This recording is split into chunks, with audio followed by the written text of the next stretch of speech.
Steppe mongole, juillet 1935. La recherche des 2 pierres précieuses baptisées les yeux de l'ange bleu nous avait conduits jusqu'en Mongolie, un charmant pays au paysage aussi divertissant qu'un arbre mort. Tout aurait été pour le mieux si le professeur Ki avait su un seul mot de mongol pour discuter avec la tribu nomade rencontrée lors du voyage. Et l'esquisse d'une discussion compréhensible aurait pu être agréable si ce n'était l'arrivée inattendue de troupes militaires, une dizaine de chars et le double de tout autre véhicule motorisé. Malgré une barrière de langue assez importante, le professeur réussit par d'habiles gestes d'affolement à faire comprendre aux charmants autochtones que notre vie était en danger et qu'il nous fallait nous abriter. Et sans que personne ne leur dise quoi que ce soit, ils recouvrirent notre jeep d'une toile foncée. L'un d'eux nous mena dans la hutte qui nous servirait de cachette. Et 10 bonnes minutes plus tard, nous pûmes entendre le joyeux chant des moteurs poussant leur dernier soupir. Comme cette cachette est exiguë, poussez-vous un peu plus, ma chère Laura. Professeur, nous n'avons jamais évoqué ensemble vos problèmes de poids, mais je pense qu'il faudrait sérieusement que l'on remette en question votre ligne un jour. Ces Mongols sont déjà assez sympas de nous cacher. Vu le peu de mots valables que vous avez pu prononcer, professeur, c'est un miracle. Ah ça y est, vous vous mettez enfin à croire en Dieu. Vous sentez là, cette odeur ? Oui, c'est moi. Désolé, toute cette tension m'excite. Ça me dilate le sphincter. Oh, épargnez-nous les détails. C'est scientifique. C'est dégueulasse. La science peut être dégueulasse, j'en conviens. Vous arrivez à voir quelque chose ? Faut juste que j'écarte un peu les planches. Ça y est. Mon Dieu. Mais oui, vous y croyez ? Qu'est-ce qu'il y a ? C'est la baronne ? Hein oh non, j'ai cru reconnaître quelqu'un que je connaissais, mais je me suis trompé. Bah alors c'est qui ? Ah, c'est effectivement la baronne et tout plein d'Allemands qui installent un camp des militaires. Chut ! Taisez-vous ! Peut-être que d'ici nous pourrons entendre quelque chose. Schnell! Je veux que ce camp soit opérationnel dès ce soir. Colonel von Strudel, Ja, Fräulein. votre interprète a établi le contact avec le chef de la tribu nomade. Ja, super. Nein, ce n'est pas super, colonel. Votre interprète a tué le chef de la tribu nomade. Easy, c'est super, c'est normal. Ne vous inquiétez pas, général Claude Van Glatt. Mein interprète est un peu zoubolé. Quand il ne se fait pas comprendre, il les aille en mars avec des balles.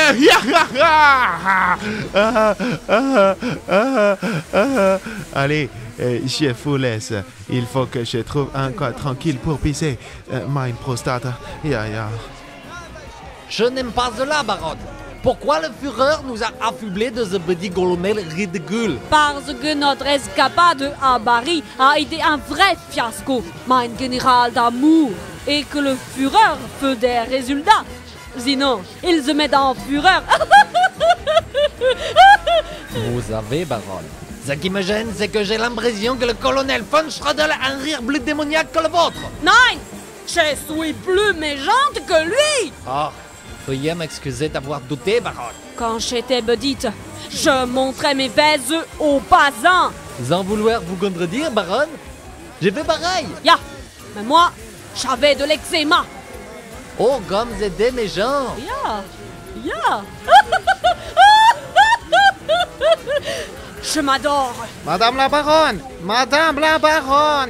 les soldats allemands arrêtent pas qu'ils de m'embêter.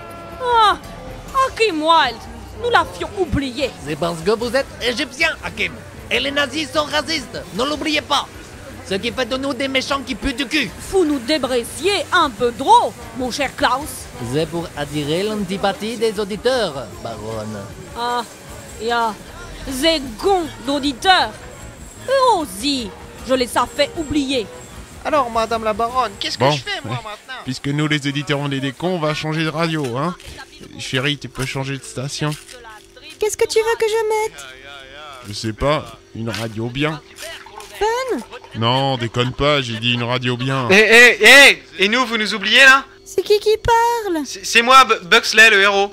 Et y a moi aussi. Laura. Et le professeur qui? Artemus qui? K2I et non qui? Sinon on se demande mais qui est le professeur? Le professeur qui? Eh mais sortez de ma radio, vous! Mais non, faut qu'on finisse notre épisode là. Et puis c'est pas nous qui vous avons traité de cons, nous on vous aime bien. La preuve, si on doit insulter quelqu'un, on s'insulte entre nous, mais jamais l'auditeur. Il a raison. Ouais, mais et l'autre conne qui nous a traité de con d'auditeur, c'est pas une amie à vous? Non, c'est la méchante. C'est normal qu'elle soit méchante, même avec vous.